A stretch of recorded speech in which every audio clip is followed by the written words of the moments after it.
Сәлеметсіздер ме достар? Бүгінгі біздің сабағымыздың тақырыбы ғұн тайпаларының бірігуі. Бірінші сабақ.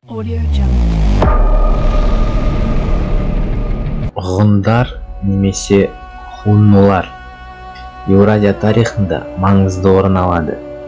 Орталық Азиядан шыққан жауынгер көшпелілер шығыс пен батыс өркениеттеріне бірдей әсер еткен ірі өзгерістердің себепшісі болды.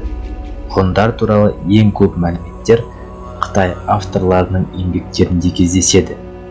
Себебі ғұндар бірнеше ғасыр бойы Қытаймен шекаралас өмір сүрді. Қытай деректерінде ғұндардың қоғамдық құрылысымен қатар шаруашылығы да сипатталады. Ғұндардың өмір салты туралы еуропалық авторлар да жазған. Мысалға, Рим тарихшысы Амиан Марцеллин ғұндар ертелі кеш ат үстінен түспейді, маңызды істер туралы кеңесетін болса, кеңесті де ат үстінде отырып өткізеді деп сипаттаған. Ал тағы да бір Рим тарихшысы Приск ғұндар соғыс болмаған кезде тынығады әрі қамсыз тіршілік етеді. Әркім қолында барына қанағат етеді деп жазады. Ғұндар солтүстік Қытай, Монғолия, Байкал көлінен Ордос үстіртіне дейінгі өңірді мекендеген.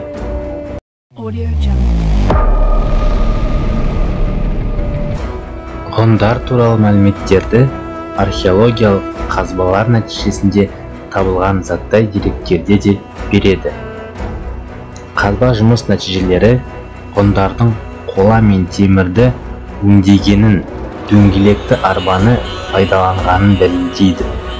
Ғұн обаларынан археологиялық қазбалар нәтижесінде мындай заттар табылды.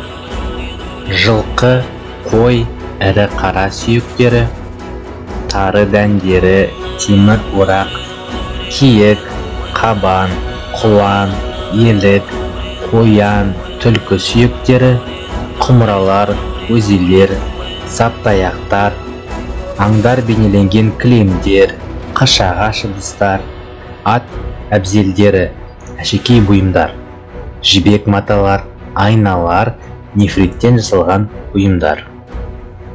Осымен достар, біздің сабағымыз аяқталды. Жаңа бейнелерді жібермеу үшін арнаға жазылып, лайк басуды ұмытпаңыздар. Келесі кездескенше қош болыңыздар.